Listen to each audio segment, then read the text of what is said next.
Thanks for being here and thanks for the great film. So I'm going to start by asking Bas a couple of questions, and then we're going to open the conversation up to you guys, because we also want to hear what you have to say about the film. So I guess to get started, in the beginning of when we were doing the introduction, you spoke about warmth and how this film was about warmth, and I see that, and I think a lot of this warmth exudes from this actress who's incredible and is so tender and is so beautiful. So I guess my question to you, to get things started, would be, how did you meet her? How did she get involved in this? And how was your collaboration with her? How did that go? So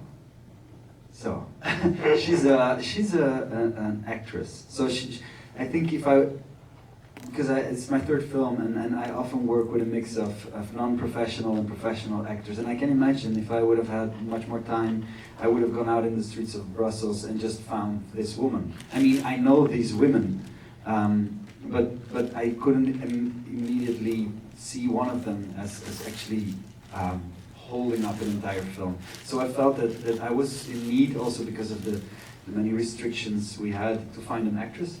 And I got to know her through a film called 120 battements par minute. I think 120 beats per minute or something is the American title. She is a theater actress, mainly, and she has done very little film. She's like 61, and she only started doing film around 55, which is really cool. So for her film, it's really something fresh still, even though she has been performing all of her life. And this I liked a lot. It made her really open and really free in what film is. And so I saw the film. I saw some more of the little things that she did, because she never had really a large role in any film. But she's such a beautiful, modest yet extremely visible presence, and that I found really touching, and it was exactly what I was looking for. Somebody who would not take up space, literally. She's very small, but then would really draw attention by not doing anything, or by doing very little. Then I met her, and she is just such a sweet, beautiful woman. She's amazing. And I like 5 minutes into the conversation, I knew, like, yeah, if this film is going to work, it will be because of her. Yeah, no, I mean, she's incredible, and I guess I'm also curious, just to go in deeper in this, did you have to direct her a lot? Or because, obviously the movie, there's a lot of stuff where she's just walking and stuff, but I'm just curious about things like the whispering and the tone of her voice, which is so precise and beautiful. Was that her, or did you work a lot to tell her what you wanted from her? It's all me. No, I'm joking. It's two different things. Like, one is gesture, which I am very, how do you say that? Precise. Yeah, I'm very precise about gesture. Like, very quickly I've done something too much. But voice, she is just, that's all her. She has such beautiful, soft, high-pitched voice. Then no, I mean, of course, in the intro monologue where she starts out whispering and then slowly she starts speaking louder, this is something that we worked on together. But mainly in how she pronounces things so beautifully in French. I don't know if any of you speak French, but she speaks extremely beautiful. So that's all her. I think much more in gesture, because she's used to theater. She's also, of course, used to a bigger gesture. I often had to somewhat tone her down and go like, so you don't have to do anything. It's like, just be there and be Sadia. And yeah. Does anybody want to jump in? Yeah. Was it difficult filming and directing the dark? I mean, because most of the movie was dark, except for like when she walks into like convenience stores like that. Was it difficult to take the shots from the street scenes with like very minimal light? Was there any challenges in regards to that? The question was about if it was difficult to shoot at night in the dark? No, actually not. Like, we shot on film. We didn't shoot on a digital format, which would have made much more sense, I think, because the digital cameras nowadays, they literally see more than the human eye, and I could have placed the camera in the street and just have gotten whatever, and I wouldn't have to worry about light at all. So we sort of made it ourselves a bit difficult by going for film and choosing for 500 ASA film stock, which of course is has a for me not necessarily only an aesthetical reason, but also it tells me something. Like, it makes the night come alive. The night is literally tangible because it's grainy, and it's this darkness surrounds her like a living creature. So the choice for film was for me a necessity. It was something that I thought would add to the content of the film. So form always has to be in some sense kind of a relation with content. But I was really surprised how little it. Am I making a strange noise? Am I still making a strange noise? Better. Oh, okay. It's not my fault. This is not my fault. But what was I going to say? Yeah, film. Form content, blah blah blah. I was really surprised how much 500 ASA sees. Like, we hardly had to push stock we didn't push the stock at all. We could actually shoot and have somewhat of an almost direct relation to what we were seeing. And I was really surprised by that. I had filmed on film before, but I had never pushed it so much in the dark, and we had a very, very light crew, very light setup, so yeah, we had to manage with very little things, and still I think it turned out rather nice. Good. Question above there. No, up there. I guess there's the lady. Yes. Okay. This is my favorite film I've seen at this fest. It's such a masterpiece. I really loved it. Thank you so much. Thank you. That's a great question. And now up there. Yes. Uh-huh. I really appreciate you using the person, the woman, and I'm wondering if you had been out in the street, obviously, walking and seeing people. Had she taken time, did she have to take time to adjust to how she would walk the street at night and see people and be part of it in her way before filming? We were very, I mean, we had many luxuries while shooting, but dining wasn't one of them. We had very restricted, we shot this film in 50 nights. 15 is very little. Like an average film in Belgium at least is like a minimum of 7 weeks, 35 shooting days, somewhere around that. So we were half of that. And also in preparation with her, it was me speaking to her and just, am I still? No, am I just holding this thing?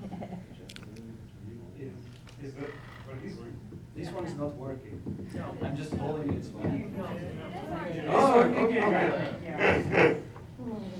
Strange. Okay, yeah. So no, I spoke to her a lot, and I tried to as much as possible, because she's from Paris. She doesn't live in Brussels, but she knew Brussels, and I basically told her what the city is like, which is somewhat different from Paris. It's a much smaller city. It's way less crowded. So yeah, it was basically me explaining what I had in mind. Yes. Yes. Did she go back for the dog?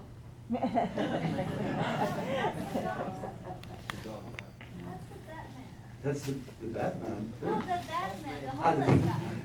I thought Batman. Wow, I made a Batman film. I always wanted to make a Batman film. Yeah, that's a superhero movie. I think in many ways, I like everything I leave open. Also, the end. Yesterday I got a lot of questions about the ending.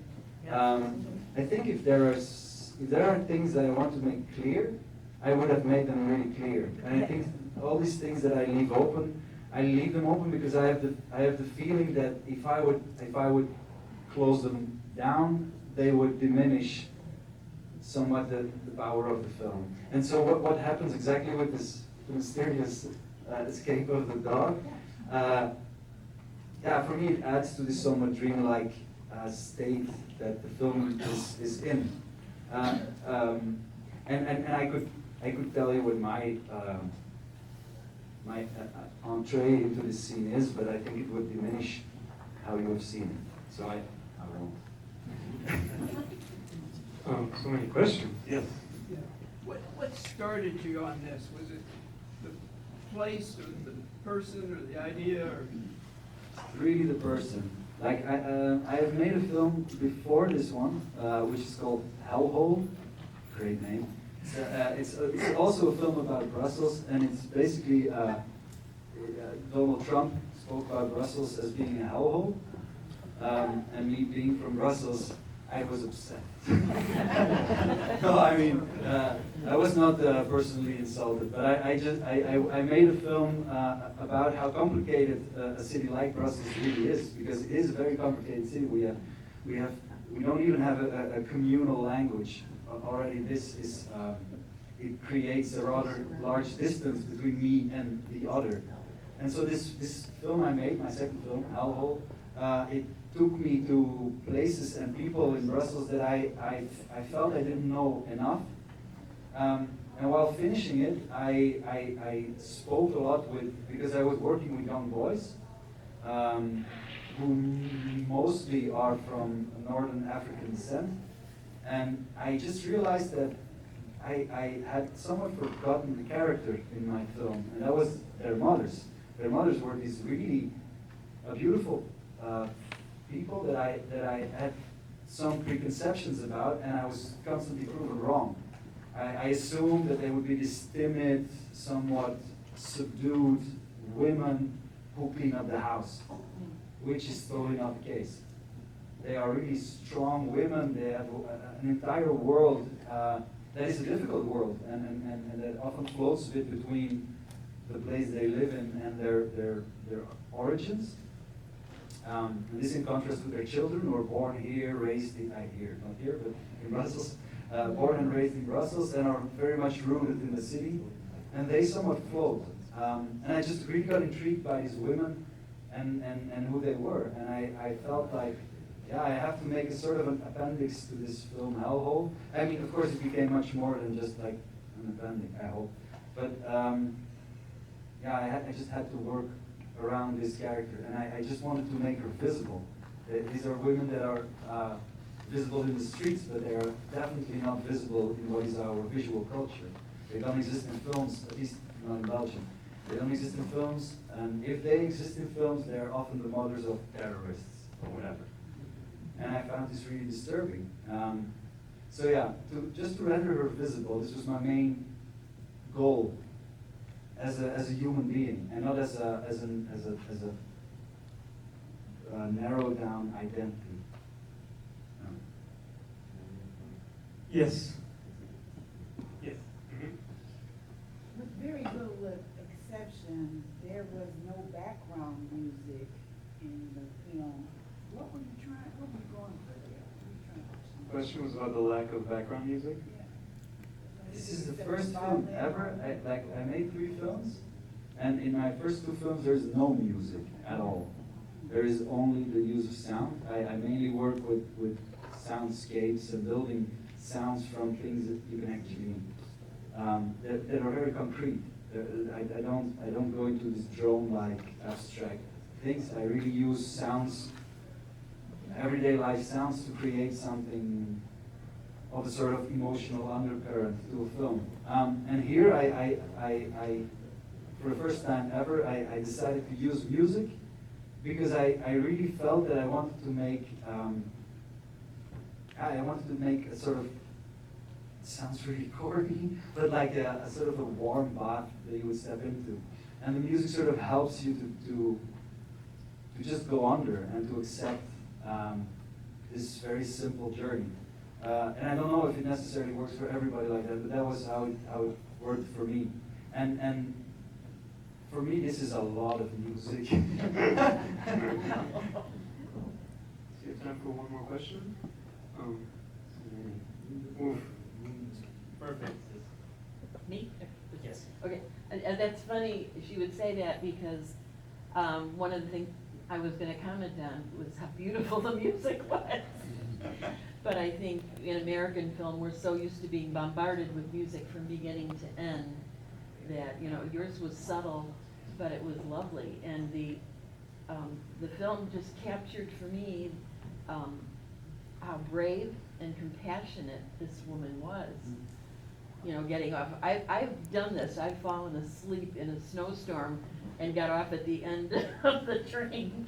Luckily, I was near my house, but she had this long journey and never was there fear in her face. It was always compassion or thinking, what am I gonna do next to get where I need to be? And just one question was, when she made the phone call, was that to her daughter? Does her daughter still live with her? I was wondering, because she's 17, right, her Yeah. daughter? Yeah. She made one phone make call sure and everybody- said, I messed up, you know, I didn't, I got off at the end of the train. She's So calling it's- her son. Oh, She's her calling son. older son, yeah. Oh, okay, that I didn't, okay. But I do, because it was a long question, because it ended up with, when she makes the phone call, when she falls asleep in the metro, whether she calls her daughter or not. But in case you missed, she's calling her son to ask him to pick her up, but he doesn't answer. And you said something about the music that I also think is, I mean, not that I'm necessarily allergic to film music. Film music can be really amazing in helping us some travel and experience. But what I do really find somewhat problematic is when I feel music is pushing me towards emotion. And I often go like, okay, would this scene still affect me if there would be no music? Would I still feel engaged? And I think for a lot of films, I wouldn't be, probably. I am just being transposed by music, which I mean, that's how it works probably, but sometimes I find it a bit weak. And here I wanted simply to have music that would be atmospheric and would somewhat put you in a certain state, but that would never push you towards